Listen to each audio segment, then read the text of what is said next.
Welcome back to Surviving and Thriving, where we share with you the things that we have learned as we have transitioned our family from struggling to survive disease to thriving, right smack dab in the midst of it, in the hopes that something that we share with you will help you, enlighten you, and encourage you as you transition your family from struggling to survive disease to thriving, right smack dab in the midst of it. There's something that all people have in common, right? Especially if you're going through health issues. You really have to deal with this. But something that all people have to deal with that we have in common is this. We have the need for self-discipline. Now, we all have a level of self-discipline. We all display a level of self-discipline. If you get up and go to work every morning, take self-discipline to get yourself up, right? If you brush your teeth, you take a shower, you change your clothes, you are self-disciplined. Self-discipline is the ability to control your own self, right?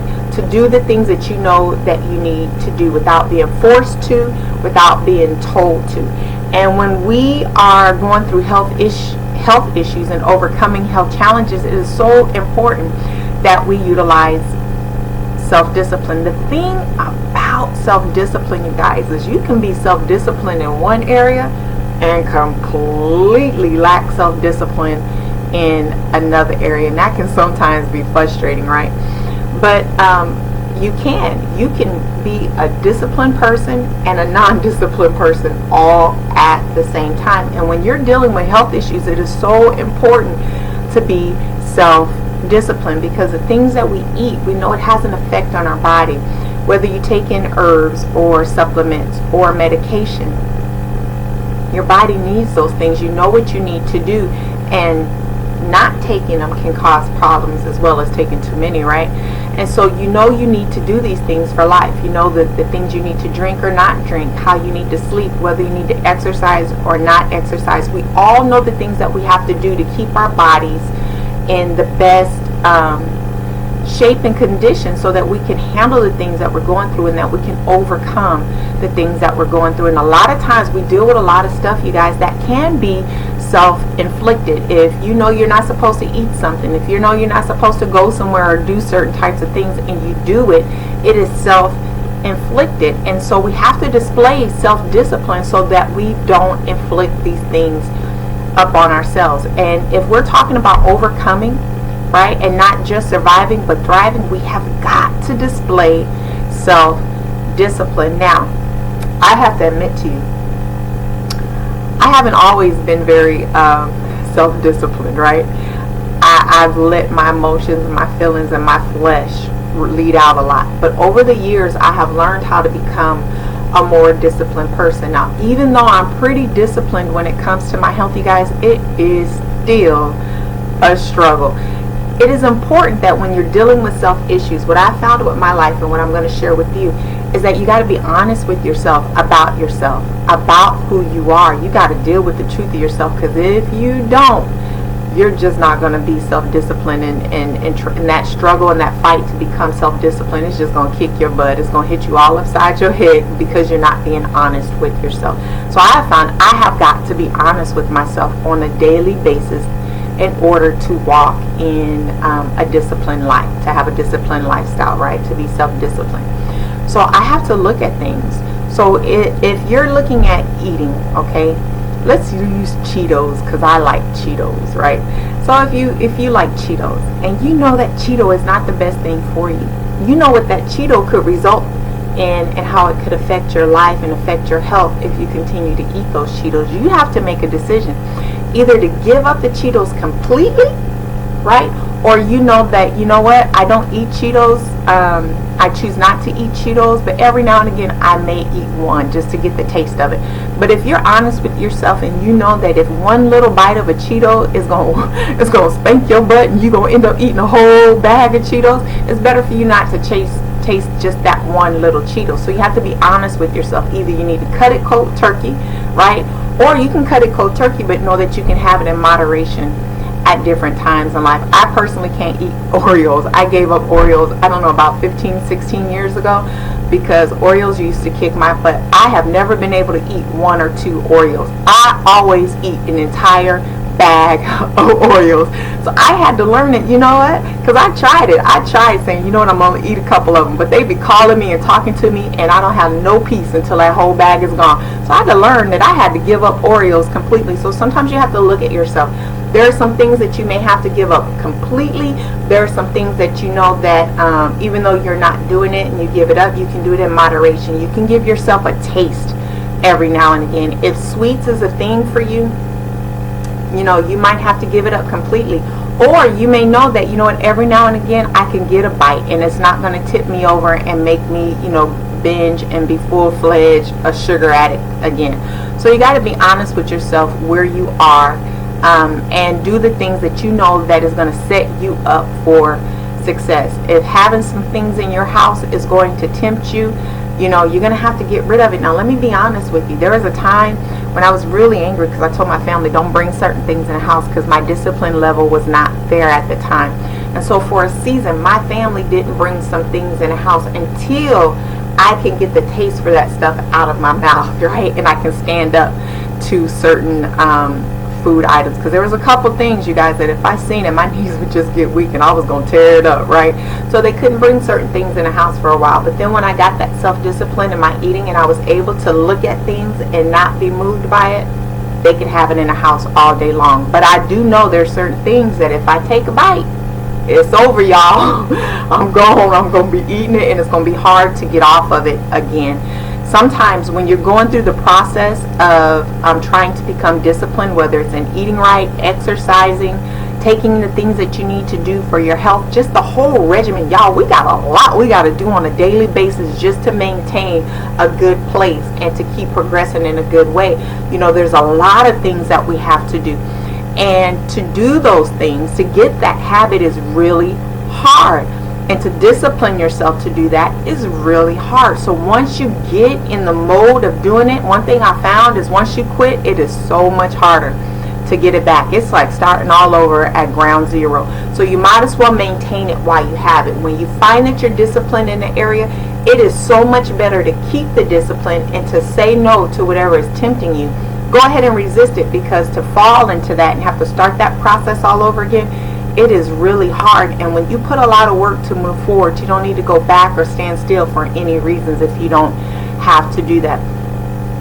But self-discipline is so important, so we have to utilize that. You know, sometimes it's easier when you feel like you have somebody forcing you to do something, or there's a punishment coming from someone else to make you to do something, right?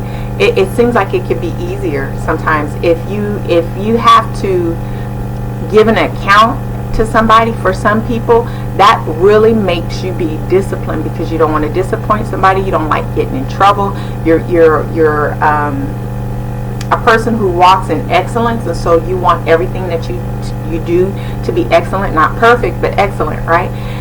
That can sometimes be easier for you to have that accountability. So if you need accountability, find a way to set yourself up accountability. Now, there is times and places, you guys, where in your health walk you may have to have accountability. There may be someone there that's telling you what to do, how to do it, and when to do it. But it won't always stay that way all the time. In some cases, in a lot of cases, in my case, it didn't stay that way. There were times where my husband had to leave to go do things for our family, so he had to wean me off of him, right? I had to learn how to stand up and to do some things. And, you know, I had to get my own herbs. I had to, you know, mix up my own drinks. He wasn't going to do that for me. There's times when, you know, you might have people to work out with you. You might have rehab centers you can go to. You might have people coming in to help you. You might have family members working out with you. But then there comes a day where you're going to have to make the decision that whether people do this or not, whether someone is looking at you or not, you're going to do this for yourself. Because ultimately what it boils down to is your life. It's your health. You're the one in pain. And I got to tell you, some of that stuff that we do, you guys, is not worth what we would have to go through. So it's better to just say no, right? Remember that old McGruff commercials, just say no, you know, say no to drugs. Sometimes we just got to say no to the temptation and display self-discipline. It's not easy. I'm not going to lie to you. It's not easy. You can be disciplined in your eating, but not disciplined in your exercising. You can be disciplined in your taking your medications or your herbs or all the other things that you need to do, but then you're not disciplined in doing something else. It is so many ways that we can be disciplined and undisciplined at the same time. The issue with that is sometimes when you're dealing with health issues, that what you're disciplined in is doing good for you, but what you're undisciplined in is counteracting all the good things that you're disciplined in. And so you're not getting anywhere. You're not making progress. You're kind of like a dog chasing his tail, right? Running around in circles.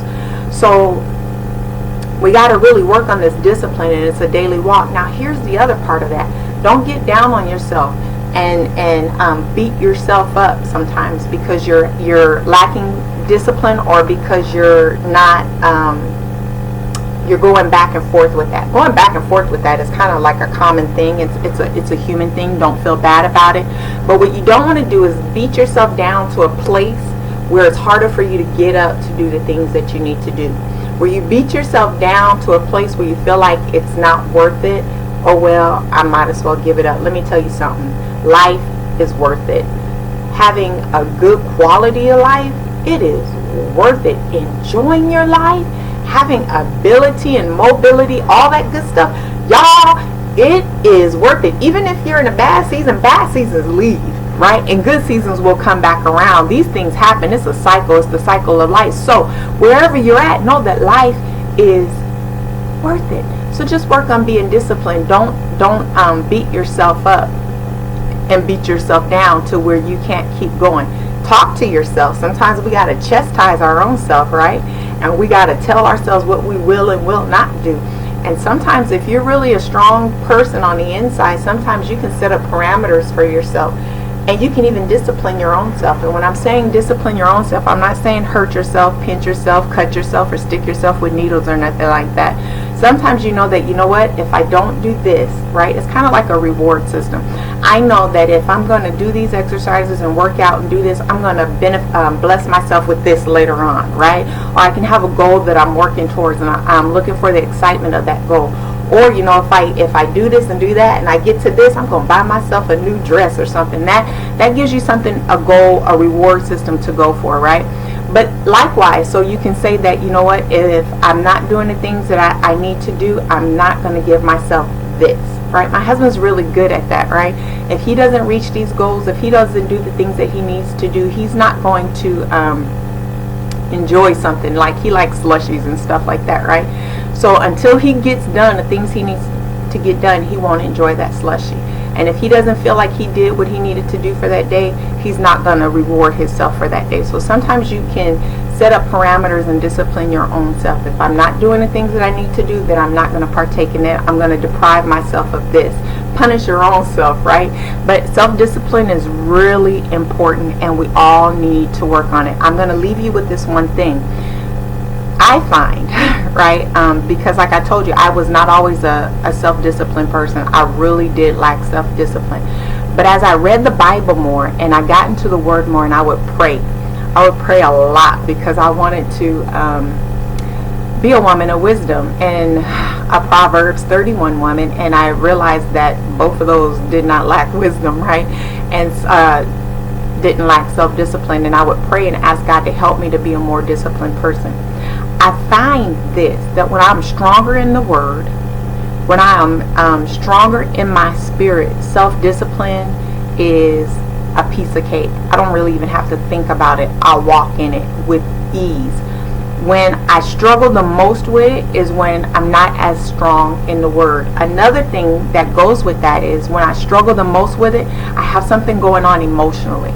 Usually if you're going through a lot of emotional things, I don't know about you, but a lot of people will emotionally eat, and that's leads to a kind of deals with a lack of self-discipline, right?